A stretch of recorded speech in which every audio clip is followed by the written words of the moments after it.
Et notre cœur est comme ce fils prodige. Nous voulons tout avoir. Nous voulons tout posséder. Nous voulons tout. Nous voulons être au centre de tout. Et c'est toujours nous qui venons devant Dieu pour dire, Seigneur, tu me connais, restaure-moi. J'ai péché contre toi, restaure-moi. Et puis le Seigneur restaure. Et tu sors. Et tu vois ton ami, ton frère, ta soeur, qui a besoin d'être restauré. Mais tu fais comme tu ne vois pas. L'évangélisation, c'est pour les hommes, par les hommes. L'édification, c'est pour les hommes, Et c'est en cela que Dieu te bénit. Alléluia. Je ne suis plus digne d'être appelé ton fils. Traite-moi comme l'un de tes mercenaires. Vous voyez, en tant que chrétiens, nous devons évangéliser. Évangéliser, c'est sauver une âme. C'est quoi évangéliser? Évangéliser, ce n'est pas dire, j'ai été sauvé, j'étais comme ça, non. En plus, c'est parler du Seigneur Jésus-Christ. Alors, pour parler du Seigneur Jésus-Christ, il faut avoir la connaissance de la parole de Dieu. Pour avoir la connaissance de la parole de Dieu, il faut lire la parole de Dieu. Il faut poser des questions. Il faut méditer sur ce qu'on lit. C'est-à-dire, il faut prendre du temps. Donc, il faut te mettre à l'écart, se sanctifier. Et pour te sanctifier, tu as besoin de la parole de Dieu. C'est la parole qui sanctifie. Parce que dans la parole, il y a la puissance de Dieu. Et la parole, c'est le Seigneur Jésus-Christ lui-même. Car le Seigneur nous dit dans sa parole, à la bouche de l'apôtre Jean, au commencement était la parole était avec Dieu, et la parole était Dieu, et la parole s'est faite chair, elle a vécu au milieu de nous. Alléluia. La parole est le moyen par lequel toi-même tu es purifié chaque jour. Chaque jour, tu lis un verset, tu es purifié. Chaque jour, tu lis un psaume, tu es purifié. Chaque jour que tu rentres dans la parole de Dieu, tu es purifié. Le Seigneur dit à ses apôtres, vous êtes maintenant purifiés à cause de cette parole. La connaissance te purifie. Elle t'instruit. Elle est le commencement de la science, c'est de l'intelligence. Parce que la parole est esprit et vie. Cet enfant a parlé en dedans de lui-même. Il connaissait la parole. Il savait qu'il avait péché contre le ciel. Il faut reconnaître que tu as péché devant Dieu. Et à cause du Seigneur, tu te repens. Amen. Est-ce que cet aîné a-t-il raison? Non. On ne cherche pas à ce qu'il ait raison ou tort, mais à ce qu'il ait compassion. L'amour brise tout. L'amour pardonne tout. L'amour accepte tout avec la sagesse de Dieu. Mais il n'avait pas d'amour en lui, l'aîné. Alors il a rejeté son frère.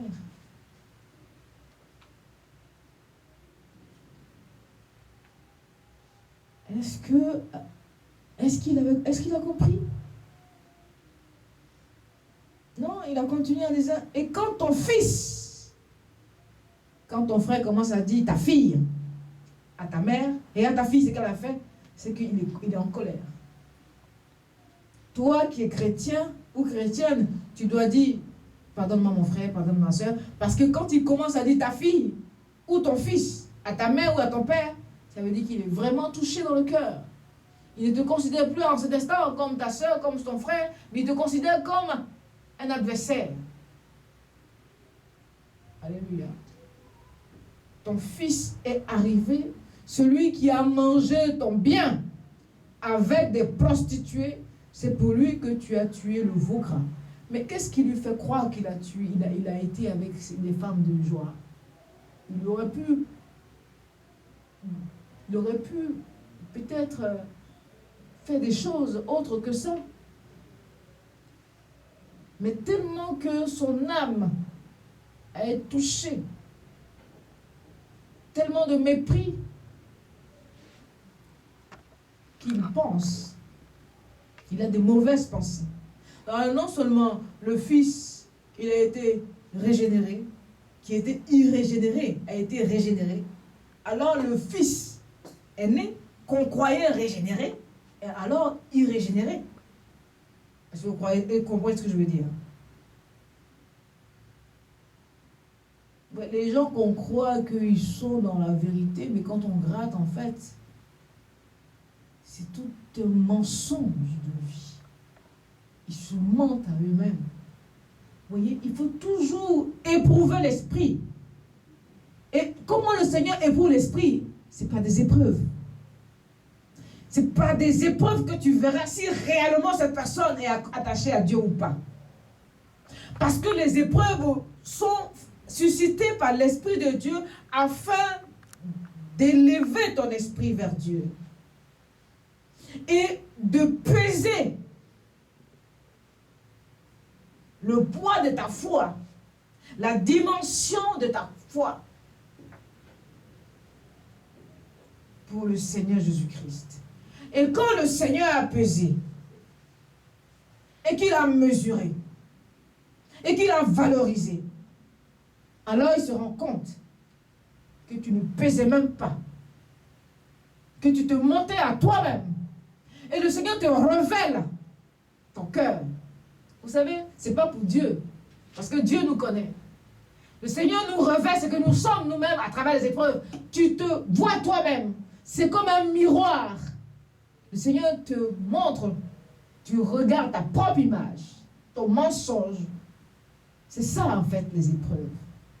Les épreuves sont manifestées du ciel afin de nous-mêmes nous connaître. De savoir que depuis longtemps, nous pensions que nous mentons à Dieu, mais nous mentons à nous-mêmes et à notre environnement. L'environnement peut voir une personne spirituelle, ferme, qui prie, qui a des mots, qui exhorte. L'environnement. Mais seul Dieu va révéler, va dévoiler. Dévoiler la nature réelle et profonde de cette personne qui ment. Dieu révèle toujours. Si tu as eu le succès par le mensonge, tu auras l'humiliation par la vérité. Alléluia.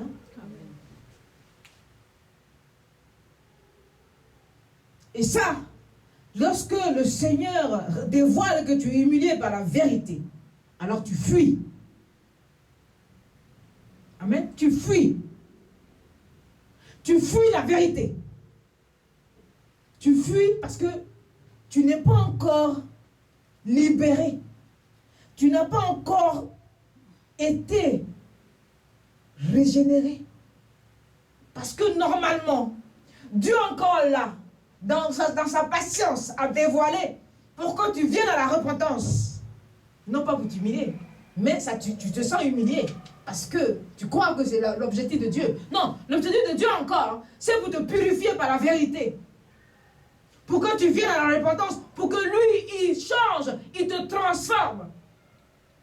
Dieu a dévoilé ce qui était ce petit garçon. Il n'était pas mauvais, mais il était séduit parce qu'il ne connaissait pas. Il voulait découvrir autre chose, parce que tout était bon dans sa maison. Il avait tout ce qu'il voulait. Il commençait à s'ennuyer. Alors il a dit, je vais voir ailleurs. Parfois on s'ennuie dans notre maison parce qu'on a tout. On s'ennuie dans le pays parce qu'on a tout. Alors on veut aller dans un autre pays.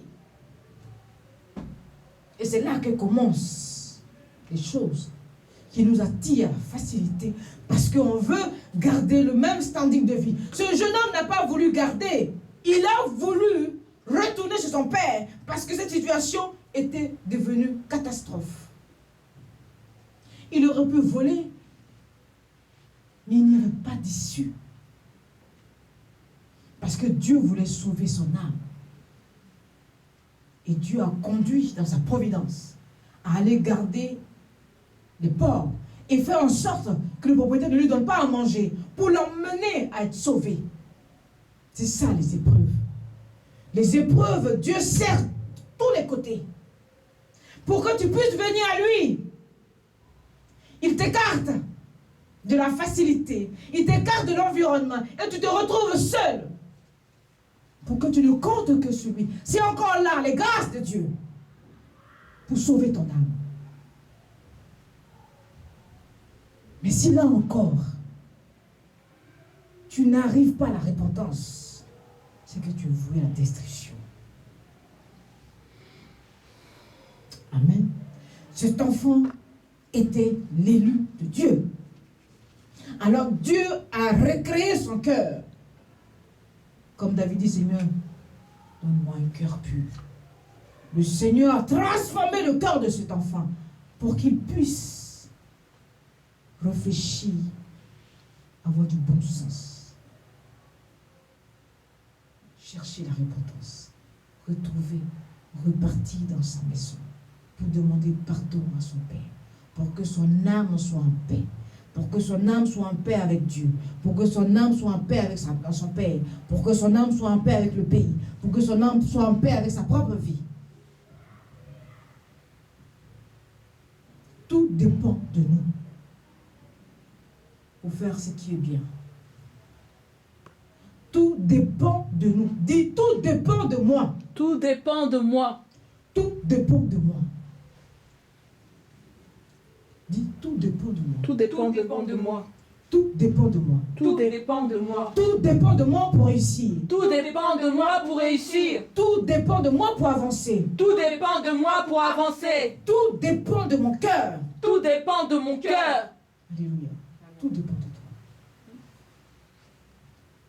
Ton cœur est une puissance qui te permet d'agir ou de ne pas agir. Qui te permet de faire du bien ou de ne pas faire du bien.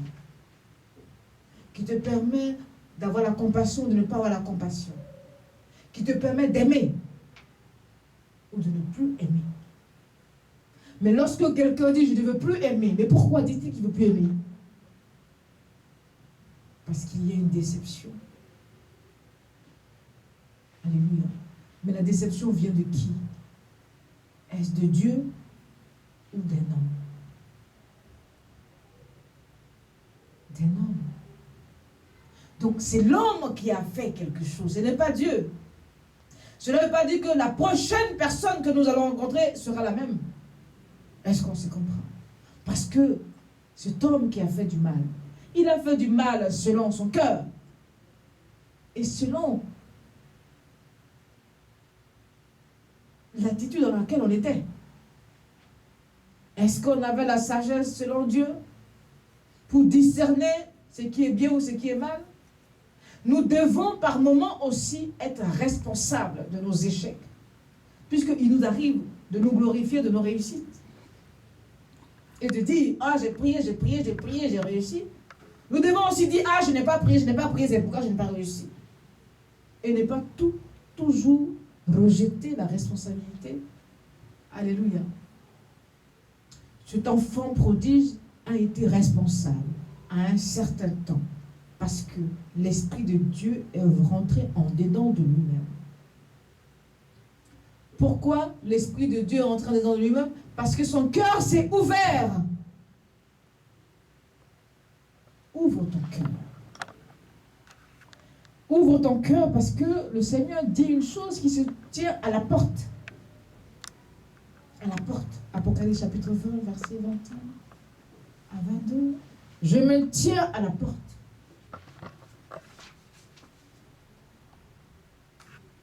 Le Seigneur se tient à ta porte. Si tu ouvres, il entre dans ton cœur pour libérer. Dis l'Esprit du Seigneur sur moi pour libérer le cœur brisé, pour libérer les captifs, pour guérir un cœur qui est détruit, un cœur qui est blessé, une vie détruite. Je rebâtis sur d'anciennes rues. Vous voyez, le Seigneur a encore la capacité de reconstruire sur l'échec. Rien n'est impossible au Seigneur Jésus-Christ. Tout ceci pour la gloire la gloire de Dieu. Alléluia. Alors nous disons, pour résumer, que le cœur, dans le cœur englobe, je vous laisse noter,